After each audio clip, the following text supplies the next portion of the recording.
Hello, Ian. Take 5. How many trees would Starmer have to plant to offset his carbon footprint? We know he's been travelling all over the world, but I just asked a simple question. How many trees would Starmer have to plant to offset his carbon footprint? Now, the question is, how do you figure it out? Now, the figures are all in kilometres. They don't do it in miles anymore. So the figures look absolutely huge. So, Starmer, for instance. Now, let's make this easier. This is a graph to tell you the amount of CO2 that per kilometre for one person will use. So if you wanted to work out your offset, you need to know this figure. And it's 102 grams per kilometre. And it's on that graph. Now there's other particulates as well, and that would double the figures that you have if you want to offset all your emissions. But let's stick to CO2. All right, and we'll do it on long haul because he's taken short flights to Ireland, France, Germany and Denmark. Oh, I think he's been to Norway once as well. And they would be a higher CO2 level. But I'm going to only calculate this on the 102 grams per kilometre for long haul flights. So the figure I give you is going to be more. That's just to cover myself. So I wrote a list out. I know it's a bit scrappy, but I wrote a list out. And I named the country, the kilometres to get there. Then you times that by 2. So I got a calculator on the internet.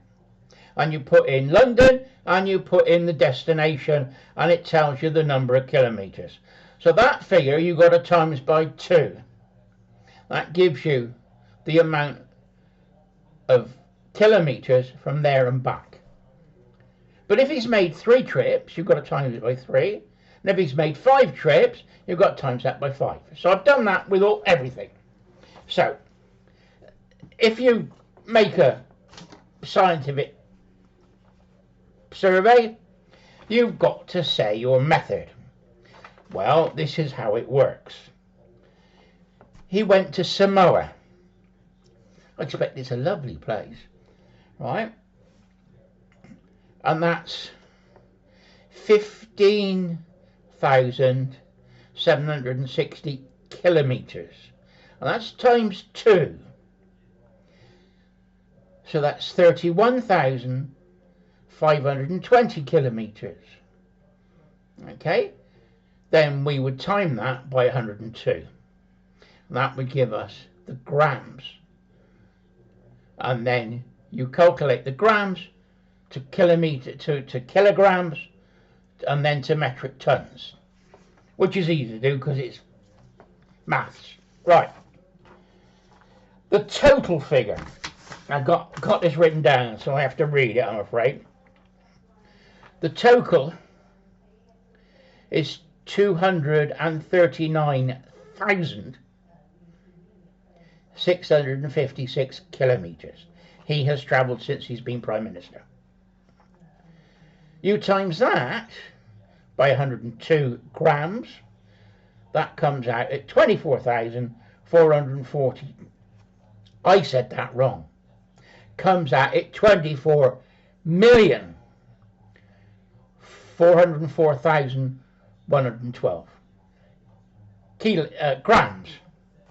Right, so you then convert that to kilograms, which is 24,404, and metric tons is 24.4 metric tons. There you are. That's it. Done. Okay, question is, how many trees does Starmer have to plant to offset his carbon footprint? It's a simple question.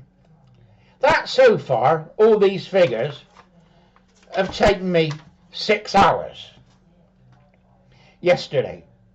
And I left it overnight and I thought, no, I can't do this video now. My brain was... Oh. So, I wanted to know what your carbon footprint is.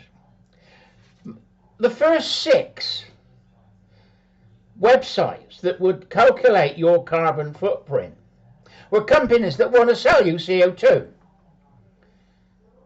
Rewilding and planting trees for you and all that. And they want your email address. I don't want that. I just want to calculate what... So I went down the list and I found a website, and they reckon that a tree that grows for 40 years,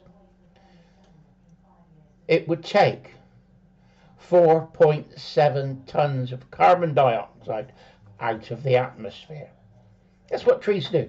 You see, trees grow, they're carbon-based like we are, and they take the CO2, so the more trees you plant, you're making the planet green. That's the basic theory. But CO2 is not a pollutant. CO2 is plant food. So let's not start that argument. So, for Starmer to offset his 24.4 metric tons of CO2, he would have to plant the staggering figure of 7 trees. That's all. If it's 3.7 tons, metric tons per tree for 40 years, that's 7 trees. He would have to plant more if you do the shorter flights as well. But the answer, how many trees would Starmer have to plant to offset his carbon footprint, is 7. There you are. That's done. Easy, simple video that's taken me absolutely hours to figure out. Bye bye for now.